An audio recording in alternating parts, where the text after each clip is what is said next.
జై శ్రీరామ్. శ్రీమాత్రే నమః. శ్రీ గురుభ్యో నమః. 2025 సంవత్సరం సెప్టెంబర్ నెల 28వ తారీఖు నుంచి 2025 సంవత్సరం అక్టోబర్ 4వ తారీఖు వరకు ఈ వారం యొక్క గోచార గ్రహస్థితుల ఫలితాలు ద్వాదశ రాశుల వాళ్ళకి, ద్వాదశ లగ్నాల వాళ్ళకి. గోచారంలో గ్రహదేవతలు ఏ ఏ రాశుల్లో స్థితులై ఈ ఫలితాన్ని ప్రసాదిస్తున్నారో మొట్టమొదటిగా తెలుసుకుందాము. మిథున రాశిలో దేవగురువైన బృహస్పతి వారి సంచారము, సింహరాశిలో దైత్య గురువైన శుక్రాచార్యుల వారి సంచారము, కేతు భగవానుడితో కూడిన శుక్రాచార్యుల వారి సంచారము, కన్యారాశిలో రవి బుధుల సంచారము. కన్యారాశిలో ఉన్న రవి బుధులు ఈ వారాంతంలో బుధ భగవానుడు కన్యారాశి నుంచి తులారాశికి మార్పు చెందుతున్నాడు. తులారాశిలో మంగళ సంచారము, కుంభరాశిలో రాహుభగవానుడి సంచారము, మీనరాశిలో వక్రించిన శనేశ్వరుని సంచారము. వారంలో 4 రాశిని చుట్టి వచ్చే చంద్రభగవానుడు ఈ వారంలో వృశ్చిక రాశి మొదలుకొని కుంభరాశి పర్యంతం వరకు కూడా ఆయన సంచారాన్ని సాగిస్తున్నారు. ఇవి ఈ వారం యొక్క గోచార గ్రహస్థితులు. ఈ వారం యొక్క గోచారంలో ఏదైనా ఒక యూనిక్ పాయింట్ ఉందా ద్వాదశ రాశుల వాళ్ళకి, ద్వాదశ లగ్నాల వాళ్ళకి? ఈ విషయాన్ని మనం పరిశీలిస్తే బుధ భగవానుడు కన్యా రాశిలో నుంచి తులారాశిలోకి మార్పు చెందుతూ ఉన్నారు. అంటే బుధమంగళ యోగము తులారాశిలో ఏర్పడుతూ ఉంది. తులారాశిలో ఉన్న ఈ బుధమంగళ యోగము ఎలాగా ఇస్తుంది అంటే ఈ వారం ఒక రకంగా చెప్పాలంటే యూనిక్గా ఒక చిన్న జాగ్రత్తనే సూచిస్తూ ఉంది. అన్ని రాశుల వాళ్ళకి, లగ్నాల వాళ్ళకి, బంధువులతో కావచ్చు, నేబర్స్తో కావచ్చు, కొలీగ్స్తో కావచ్చు, అసలు ఎవరితోటైనా సరే ఎక్కువగా ఆర్గ్యుమెంట్స్లోకి వెళ్ళకుండా వీలైనంత వరకు సంయమనాన్ని పాటించడం మంచిది. ఇది ప్రతి ఒక్కరికి వర్తిస్తుంది. ఒక రాశి, ఒక లగ్నం అని కాదు, ఒక నక్షత్రం అని కాదు, ప్రతి ఒక్కళ్ళకి ఈ పాయింట్ వర్తిస్తుంది. ఇప్పుడు అగ్నికి వాయువు తోడైతే ఎలాగైతే అగ్ని బాగా ప్రజ్వరిల్లుతుందో ఈ వారము మాట్లాడే మాటలు ఆ విధంగా లీడ్ చేస్తాయి. కొంత జాగ్రత్త వహించాల్సిన అవసరము ద్వాదశ రాశుల వాళ్ళకి, ద్వాదశ లగ్నాల వాళ్ళకి ఉంది. వీలైనంత వరకు సమయోచితంగా మాట్లాడడము, హుందాగా మాట్లాడడము, అలాగే వీలైనంత వరకు మనం చాలా క్యాలిక్యులేటెడ్గా మాట్లాడడం. అసలు మీరు కనుక చాలా క్యాలిక్యులేటెడ్గా మాట్లాడే కోవలోకి చెందిన వాళ్ళు అయితే ఇప్పుడు ఇది మీకు ప్లస్. ఎలా ప్లస్ అవుతుందంటే ఈ వారం మీకు తెలియకుండానే అవతల వాళ్ళకి ఏదైనా ఇప్పుడు మీరు క్యాలిక్యులేటెడ్గా మాట్లాడుతూ ఉన్నారు. క్యాలిక్యులేటెడ్గా మాట్లాడడం అంటే ఏంటి? అవతల వాళ్ళ మనసు నొప్పించకుండా ఏదన్నా ఒక చెప్పాలనుకుంటే ప్రియంగా చెప్పగలిగితే చెప్పడం, లేదా ప్రియంగా చెప్పలేము, ఒకవేళ చెప్పిన వాడు తప్పుగా తీసుకుంటారు అని అనుకుంటే అసలు సైలెంట్గా ఉండడం. ఇదే కదా క్యాలిక్యులేటెడ్గా మాట్లాడడం, అందులో కరెక్ట్ పాయింట్స్ మాట్లాడడం. సో ఈ క్యాలిక్యులేటెడ్గా మాట్లాడుతూ ఉన్నప్పుడు ఒక్కోసారి మనం చెప్పాలనుకున్నాం చెప్పలేకపోవచ్చు కూడా. ఈ వారము మీరు కనుక బాగా మొహమాటస్తులైన, వీలైనంత వరకు సైలెంట్గా ఉండేవాళ్ళు, క్యాలిక్యులేటెడ్గా మాట్లాడేవాళ్ళు, ఈ 3 కోవల్లో చెందిన వాళ్ళు మీరైతే ఈ వారం మీకు చాలా బాగుంటుంది. కారణం ఏంటంటే ఈ వారము మీరు కావచ్చు, లేదా మీ తరఫున కొంతమంది కావచ్చు, కరెక్ట్గా అవతల వాళ్ళకి అర్థమయ్యే విధంగా పాయింట్స్ చెప్తారు. అంటే ఎవరైనా ఒక ఆర్గ్యుమెంట్స్ ఉన్నా, లేదా ఏదైనా ఒక విషయం ఉన్నా సరే మీ గురించి అవతల వాళ్ళు మాట్లాడతారు, లేదా మీరే మాట్లాడచ్చు. కరెక్ట్ పాయింట్స్ అవతల వాళ్ళకి ఇన్నాళ్ళు మీరు చెప్పలేకపోయిన పాయింట్స్ మాట్లాడచ్చు. సో ఇది ఈ 3 కోవల్లోకి చెందిన వాళ్ళు మీరైతే మీరు అసలు ఇది అవ్వక్కర్లేదు. ఒకవేళ అలా కాదు, మేము అవసరమైతే మాట్లాడతాం, అనవసరంగా ఒకళ్ళ జోలికి వెళ్ళాం, బట్ ఒకళ్ళు మా జోలికి వస్తే కనుక మేము టిట్ ఫర్ టాట్గా ఉంటాము అని అనుకునే కోవలో చెందిన ఇంకెలా ఉన్నా సరే కొంత ఈ వారము మాటల్లో సంయమనం పాటించడము అందరికీ వర్తిస్తుంది. నేను చెప్పిన ఈ 3 కేటగిరీ పీపుల్కి పూర్తిగా వర్తించదు ఈ విషయం. వాళ్ళకి రివర్స్లో ఉంటుంది, అంటే వైసా వర్స, వాళ్ళకి ఇంకా బాగుంటుందని చెప్పాలి ఈ వారము. ఇది ఈ వారంలో ఉన్న యూనిక్ అంశము బుధమంగళ యోగము తులారాశిలో ఉండడం వల్ల యూనిక్గా ఈ పాయింట్ ద్వాదశ రాశుల వాళ్ళకి, ద్వాదశ లగ్నాల వాళ్ళకి, అలాగే 27 నక్షత్రాల వాళ్ళకి కూడా అప్లికేబిలిటీ ఉంటుంది. ఇప్పుడు ఈ వారం యొక్క మిగతా ఫలితాలు ఇవన్నీ కూడా యూనిక్గా అందరికీ వర్తించేవి. అసలు ద్వాదశ రాశుల వాళ్ళకి, ద్వాదశ లగ్నాల వాళ్ళకి ఫలితాలు మనం ఒక్కసారి చూద్దాం. ఈ వారం ఉన్న ఇంకొక ప్రత్యేకాంశం ఏంటంటే, మనకి చరరాశి, స్థిర రాశి, ద్విశోభావ రాశులు మూడు రాశులు ఉంటాయి. ఇప్పుడు ఈ వారము 3 రాశులు బలోపేతంగా ఉన్నాయి. దానికి కారణం ఏంటంటే, తులారాశిలో బుధమంగళ సంచారము, తులారాశిలో ఉన్న బుధమంగళ సంచారము, దీనికి బృహస్పతి వారి యొక్క వీక్షణ, అలాగే వీరికి లాభస్థానంలో అసురు గురువైన శుక్రాచార్యుల వారి సంచారము. మనం మిథున రాశి తీసుకుంటే ద్విశోభావ రాశి, సింహరాశి శుక్రకేతువుల సంచారం ఉన్న సింహరాశి తీసుకుంటే ఇది స్థిర రాశి, బుధమంగళ యోగం ఉన్న తులారాశి మనం తీసుకుంటే ఇది చరరాశి. అంటే చర స్థిర ద్విశోభావం అంటాము. సో ఇక్కడ ఎలా ఉందంటే రివర్స్ వచ్చేసింది. ద్విశోభావ రాశిలో గురు భగవానుడు ఉన్నాడు, స్థిర రాశిలో శుక్ర భగవానుడు ఉన్నాడు, అలాగే చరరాశిలో బుధమంగళ యోగం ఏర్పడింది. అంటే మంగళ బుద్ధి సంచారం జరుగుతుంది. జనరల్గా మనం తీసుకుంటే కనుక మేషరాశి చరరాశి, అలాగే వృషభ రాశి స్థిర రాశి, మిథున రాశి ద్విశోభావ రాశి, ఆర్డర్ ఇలా వస్తుంది. కానీ ఇప్పుడు మనకి గోచారంలో ఎలా ఏర్పడింది? ద్విశోభావ రాశి, స్థిర రాశి, అలాగే చరరాశి. రివర్స్లో 3 రాశులు బలోపేతంగా ఉన్నాయి. అంటే చరరాశులు బలంగా ఉన్నాయి, స్థిర రాశులు బలంగా ఉన్నాయి, ద్విశోభావ రాశులు బలంగా ఉన్నాయి. అంటే ఈ 3 బలంగా ఉన్నాయి.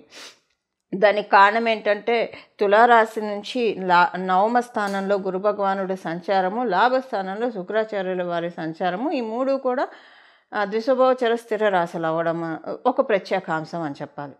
ఇది ఒక ప్రత్యేకాంశము.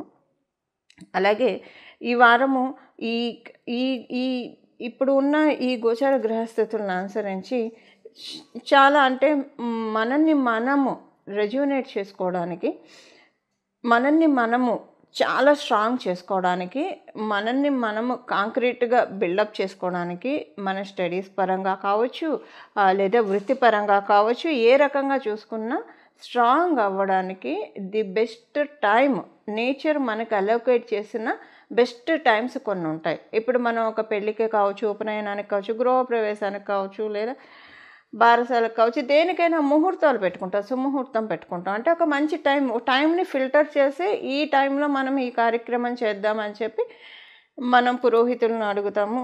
వాళ్ళు చక్కగా మనకి మంచి సమయాన్ని సూచిస్తారు. అయితే మనకి నేచరు మధ్య మధ్యలో ముహూర్తాన్ని ఇస్తూ ఉంటుంది, బెస్ట్ టైంని ఇస్తుంది. నేచరు మనకిచ్చిన బెస్ట్ టైం సుముహూర్తము ఈ వారం నుంచి ప్రారంభమవుతుంది. ఎందుకంటే ఈ 3 రాశులు బలోపేతంగా ఉండడం వల్ల. అందువల్ల అందరూ కూడా వీలైనంత వరకు లౌకిక విషయాల్లో మన పాత్ర ఎంతవరకు ఉండాలో అంతవరకు ఉంచుకొని, మిగతా అదంతా కూడా భగవంతుడి పాదాన్ని ధ్యానించడంలో మనల్ని మనం పెట్టుకుంటే కనుక అసలు ఎప్పుడూ కూడా అది మంగళత్వాన్ని కలిగిస్తుంది. ఇప్పుడున్న సమయంలో అంటే ఎప్పుడు కూడా భగవంతు ధ్యానం చేయాలన్నా టైం కుదరదని అనుకుంటే, ఒకవేళ మనసు పరిపరి విధాలుగా ఆలోచిస్తుంది, భగవంతుడి మీద లగ్నం కావట్లేదని అనుకోవచ్చు, లేదా ఏదన్నా పూజ చేయాలంటే చేయాలనుకున్న రోజే ఏదో ఒక ఆటంకాలు రావడం, ఇలాంటివన్నీ ఉంటూ ఉంటాయి జనరల్గా మనం చూస్తే. కానీ ఇప్పుడున్న వేళ విశేషం ఏంటంటే, ఇలాంటి ఆటంకాలన్నీ కూడా క్లీన్ చేసి ప్రకృతి మాత సుముహూర్తాన్ని మనందరికీ అందిస్తుంది. ఈ సుముహూర్తాన్ని మనం ఒడిసి పట్టుకోవడానికి ప్రయత్నించి మనందరం కూడా మన జీవితాల్లో వెలుగులు నింపుకోవడానికి ప్రయత్నిద్దాం. తులారాశి తులా లగ్నంలో పుట్టిన వాళ్ళకి మీరు వివాహ ప్రయత్నాలు చేస్తూ ఉంటే ఈ వారం అనుకూలంగా ఉంది, చాలా చక్కగా అవుతుంది. అంటే కరెక్ట్గా మీరు ఏదైనా సరే మొహమాటం లేకుండా మాట్లాడేసుకొని ఏదైనా ముందుకు తీసుకెళ్ళడం. అవతల వాళ్ళు ఒకవేళ కొన్నిసార్లు ఎలా ఉంటుందంటే, అవతల వాళ్ళు ఎస్ చెప్పరు, నో చెప్పరు, మిమ్మల్ని హోల్డ్లో ఉంచుకొని వేరే సంబంధాలు చూస్తూ ఉంటారు. అప్పుడు మీకేంటంటే మీకు ఆ సంబంధం బాగా నచ్చి ఉంటుంది.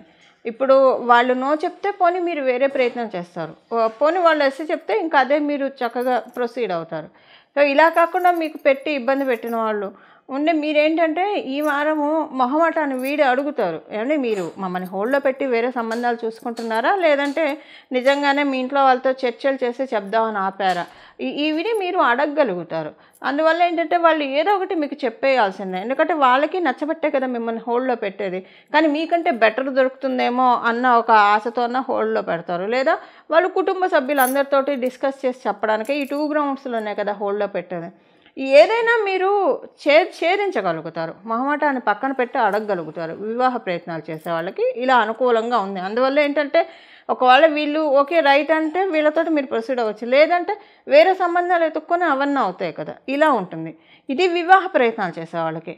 మీరు వివాహితులు అయితే కనుక వివాహితులకి కూడా సేమ్ పాయింట్ అప్లికేబిలిటీ ఉంటుంది. మీరేంటంటే మీ జీవిత భాగస్వామితో ఏదైనా మీ ఇద్దరి మధ్య ఏదైనా ఒకటి క్లాష్ ఉంది, లేదంటే మీరు మీ జీవిత భాగస్వామిని ఏదైనా అడగాలనుకొని అడగలేకపోతుంటే ఈ వారం మీరు అడగగలుగుతారు. అడగగలిగి దానికి అంటే మీకు దేనికైతే మీరు అడగలేక ఇబ్బంది పడుతున్నారో దానికి కంప్లీట్గా ఫుల్ స్టాప్ పెట్టేయగలుగుతారు. ఇది ఉంటుంది. అంటే సపోజ్ ఎవరికైనా మీకు మీ జీవిత భాగస్వామితోటి సపోజ్ మీరు మగవాళ్ళు అనుకోండి, మీరు చేస్తున్న దానికి ఆర్థిక స్వావలంబన కోసం మీ జీవిత భాగస్వామి గృహలక్ష్మి అయితే తను కూడా ఏదైనా చేస్తే బాగుంటుంది కదా అని అడగాలనుకొని, వద్దులే మళ్ళీ ఏదో హ్యాపీగా వెళ్ళిపోతూ ఉంది కదా, చేసుకుంటుంది కదా అనుకొని ఉంటూ, లేదా తను ఏమన్నా అడిగితే ఫీల్ అవుతున్నా అలా ఉంటే దానికి బ్రేక్ చెప్పి కొంచెం ఇద్దరం చేసుకుంటే ఫ్యామిలీకి మనం ఇన్కమ్ సేవ్ చేయగలుగుతాము, అలాగే బాగుంటుంది ఇద్దరికి కూడా అని చెప్పి మాట్లాడగలగడం, ఇది చేస్తారు. ఇది మీరు మగవాళ్ళు అయితే.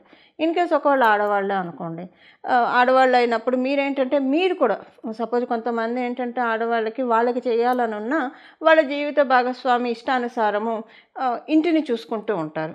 ఆ కోవలోకి చెందిన వాళ్ళైతే మీరు కూడా ఏంటంటే నేను కూడా చేస్తాను, ఇప్పుడు డబ్బు ఏమన్నా చేదా, ఎక్స్ట్రా ఇన్కమ్ ఉంటే పిల్లల సేవింగ్స్కో లేదా ఇంకొక దానికి ఉంటుంది కదా, నేను ఇంట్లో అన్నీ చూసుకుంటూ చేస్తాను, రెండు బ్యాలెన్స్ చేయగలుగుతాను, ఇలా మీరు కొంచెం మొహమాటాన్ని విడిచి చెప్పగలుగుతారు.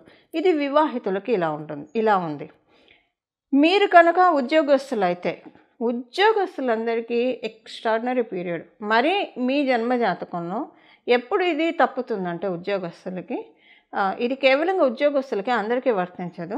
మీ జన్మజాతకంలో బుధ మహర్దశ జరుగుతున్నా లేదా మంగళ మహర్దశ జరుగుతున్నా, కుజ మహర్దశ జరుగుతున్నా, ఈ 2 దశల్లో మీరు ఉంటే కనుక మీకు ఇది ఉద్యోగంలో అసలు మీరు బలవంతంగా వెళ్ళి ఆఫీస్కి ఇంటికి వస్తారు. మీకు అక్కడ ఎందుకో అవమానంగా అనిపిస్తుంది. అక్కడ మీకు ఉండబుద్ధి కాదు అక్కడ ఒక్క క్షణం కూడా. ఏంటి నేను చేసేది అని అనిపిస్తుంది. ఎందుకంటే మీ వెనక మాట్లాడుకుంటున్నారని తెలుస్తుంది.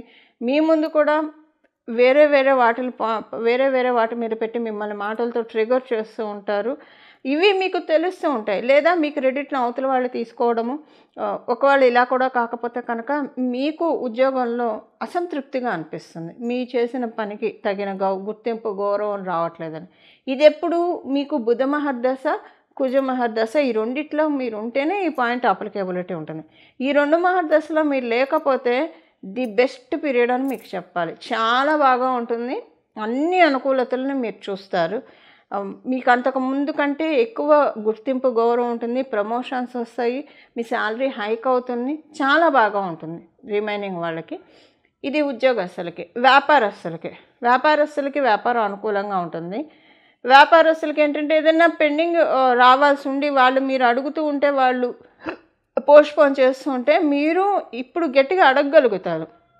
మొహమాటాన్ని కావచ్చు లేదా చిన్న సెన్సిటివ్ పాయింట్ని పక్కన పెట్టి అడగగలుగుతారు. ఏమండి ఇప్పుడు మీరు నా దగ్గర నుంచి ట్రాన్సాక్షన్స్ చేస్తున్నారు, మీరు పేమెంట్ ఇన్నాళ్ళు పెండింగ్ పెడితే మళ్ళీ మీరు ఒక్కళ్ళే కాదు కదా, వేరే వాళ్ళు కూడా ఉంటారు కదా, మాకు కూడా పేమెంట్స్ చేయాల్సినవి ఉంటాయి కదా, సో మీరు సహృదయంతో అర్థం చేసుకొని ఇన్ టైంలో చేయండి, ఎప్పుడు పెండింగ్లు పెట్టకండి అని. అంటే ఏదైనా మొహమాటంతో మీరు లాంగ్ రన్లో ఎవరైనా బాగా మిమ్మల్ని వాడుకొని డబ్బులు మీకు అవసరానికి ఇవ్వకుండా అప్పుడు కొంచెం ఇచ్చి ఆ డబ్బులు మీకు ఎలానూ కొరగాకుండా ఉన్న కేటగిరీలో మీరు ఉంటే ఈ వారం ఆ మొహమాటాన్ని ఫుల్ స్టాప్ పెట్టి మీరు అడగగలుగుతారు. సో ఏదైతే అది అవుతుందని మీరు ప్రొసీడ్ అవుతారు. ఇదొకటి ఉంటుంది. ఈ నార్మల్గా అందరికీ ఇలానే ఉంటారని లేదు కదా. సో వ్యాపారస్తులందరికీ కూడా మీరు ఏ పాయింట్ వల్ల అయితే మీరు వ్యాపారంలో ముందుకు వెళ్ళలేకపోతున్నారో ఆ పాయింట్ని మీరు దర్శించగలుగుతారు. అంటే తెలుసుకోగలుగుతారు. తెలుసుకోగలగడం వల్ల ఏంటంటే మీకు వ్యాపారము ఎక్కడైతే మీరు కరెక్ట్ చేసుకోవాలి మిమ్మల్ని మీరు, అది కరెక్ట్ చేసుకోవడం వల్ల వ్యాపారం చాలా బాగా వృద్ధిలోకి వెళ్తుంది, వృద్ధి పదంలోకి వెళ్తుంది. ఇది వ్యాపారస్తులకి. మీరు విద్యార్థినులకి అనుకూలంగా ఉంది. కాంపిటేటివ్ స్పిరిట్ చాలా హైగా ఉంటుంది. పోటీతత్వం బాగా పెరుగుతుంది. దానివల్ల ఏంటంటే మిమ్మల్ని మీరు ప్రూవ్ చేసుకోవాలన్న తపన. ఆరోగ్యపరంగా కూడా మీకు ఏమైనా ఇబ్బందులు ఉంటే అవన్నీ సెటరేట్ అవుతాయి. మానసికంగా ఆరోగ్యంగా మీకు ఏమైనా ఇబ్బందులు ఉంటే మీరు విద్యార్థులు అవన్నీ కూడా మీకు సెటరేట్ అయ్యే శుభ సమయం ఇది ఉంటుంది. అలాగే గృహలక్ష్ములందరికీ కూడా అనుకూలమైన సమయమే. గోచారంలో ప్రతికూలతలు అనుకూలతలు ఏమీ లేదు, అందువల్ల హ్యాపీగానే ఉంటుంది. మీ జన్మజాతకాన్ని అనుసరించి ఒకవేళ మీ జన్మజాతకంలో బాగోకపోతే గోచారంలో సపోర్ట్ చేయట్లేదు కాబట్టి కొంచెం మీకు దానికి సంబంధించిన ఇబ్బందులు ఉంటాయి. మీ జన్మజాతకం బాగుంటే గోచారం చెడగొట్టట్లేదు కాబట్టి బాగుంటుంది. సో గోచారంలో ఎలాంటి పాయింట్స్ గృహిణులకి గృహలక్ష్ములకి అప్లికేబిలిటీ లేవు. సీనియర్ సిటిజన్స్కి బాగుంది, చక్కటి శుభ సమయం. మీరు సీనియర్ సిటిజన్స్ అయితే మీకేంటంటే ఆర్థికంగా బాగా బలోపేతమయ్యే సమయం, పుంజుకునే సమయం అని చెప్పాలి. అది మీ పిల్లల నుంచి కావచ్చు, లేదా మీకు ఆర్థికంగా ఏదన్నా మంచి వెసులుబాటు కలిగే శుభ సమయం ఇది. ఆర్థికంగా మీ పిల్లలకి ఒకళ్ళు ఉద్యోగం చేస్తున్నారు, వ్యాపారం చేస్తున్నారు, వాళ్ళు బాగున్నారు, మంచి అభివృద్ధిలో ఉన్నారంటే మీకు హ్యాపీనే కదా, అలా ఉంటుంది. ఇది ఈ వారం యొక్క గోచర గ్రహస్థితుల ఫలితాలు తులారాశి తులాలగ్నంలో పుట్టిన వాళ్ళకి. ఈ వారం చేసుకోవాల్సిన పరిహారము, ప్రతిరోజు కూడా మీకు వీలుంటే ఈ వారంలో ప్రతిరోజు లేదా కనీసం ఈ వారంలో 2 రోజులు అమ్మవారికి దానిమ్మ పండు నైవేద్యం పెట్టి అది మీరు ప్రసాదంగా స్వీకరించండి. ఒకవేళ మీకు శక్తి కలిగి ఉంటే కనుక యాచకులకి బీదవారికి దానిమ్మ పళ్ళు పంచిపెట్టండి. మీరు అనాథ శరణాలయంలో పంచిపెట్టినా సరే, యాచకులకి పంచిపెట్టినా సరే, ఎవరికైనా సరే దానిమ్మ పళ్ళు పంచిపెడితే మంచిది ఈ వారం ఉన్న గోచర గ్రహస్థితుల రీత్యా. ఈ వారంలో మనకి ఏంటంటే భగవంతుడి యొక్క ఆశీస్సులు ద్వాదశ రాశుల వాళ్ళకి, ద్వాదశ లగ్నాల వాళ్ళకి చాలా చక్కగా కలిగే కాలము. దానికి కారణం ఏంటంటే బుధ భగవానుడు తులారాశిలోకి రావడము, బుధమంగళ యోగం ఉండడము, దానిని పంచమ దృష్టితోటి గురు భగవానుడు వీక్షించడము, ఇది చాలా మంచిది. ఇదేం చేస్తుందంటే ఎప్పుడైనా సరే ఒక మాట వల్లే మనస్పర్ధలు వస్తాయి, ఒక మాట వల్లే ఒకళ్ళు ఆనందంగా ఉన్నా కొంతమంది మాటలు వింటే చాలామందికి జీవం ఏర్పడుతుంది, చాలా సంతోషంగా అనిపిస్తుంది, 1000 ఏనుగుల బలం వస్తుంది. ఒక మనిషి మాట్లాడే మాట అవతల వాళ్ళకి 1000 ఏనుగుల బలాన్ని ఇవ్వగలదు. అదే మాట నిలువెల్లా చంపేయగలదు. మనిషి బతికుంటారు కానీ మనిషి బతికున్నా చంపేయగలదు. సో దీనికి చెక్ పెడుతూ ఉన్నాడు గురు భగవానుడు వీక్షించడం వల్ల మనకి ఈ వారం ఉన్న ప్లస్ ఏంటంటే బుధమంగళ యోగం మీద గురు భగవానుడు వీక్షణ పంచమ దృష్టితోటి ఆయన వీక్షణ కలిగి ఉండడము చాలా మంచిది. ఇది చాలా అంటే అందరిలోకి కూడా ఒక జీవత్వాన్ని కలిగిస్తుంది. అందరిలో కమ్యూనికేషన్ స్కిల్స్ బాగా పెరుగుతాయి. ఇది ప్రతి ఒక్కళ్ళకి వర్తిస్తుంది. కమ్యూనికేషన్ స్కిల్స్ చాలా బాగా పెరుగుతాయి. దానితో పాటు వీళ్ళిద్దరికీ లాభంలో శుక్రకేతువుల సంచారం, అసురు గురువైన శుక్రాచార్యుల వారి సంచారము లాభంలో ఉండడము, అలాగే తులారాశి నుంచి 9వ స్థానంలో గురు భగవానుడి సంచారము, ఈ 2 చాలా ప్లస్ పాయింట్స్. ఒక్క కమ్యూనికేషన్స్ స్కిల్స్ పెరుగుతాయి. కాకపోతే మాట్లాడే విషయంలో కొంచెం జాగ్రత్త వహిస్తే ఇంకంతా శుభదాయకమే, అంతా ఆనందదాయకమే, అంతా సన్మంగళదాయకమే. ఈ విధంగా మనమందరం కూడా సన్మంగళాలని మన జీవితంలో పొందాలని చెప్పి మనస్ఫూర్తిగా జగదంబ పాదాలని ప్రార్థిస్తూ మంగళం. నమో భగవతే వాసుదేవాయ.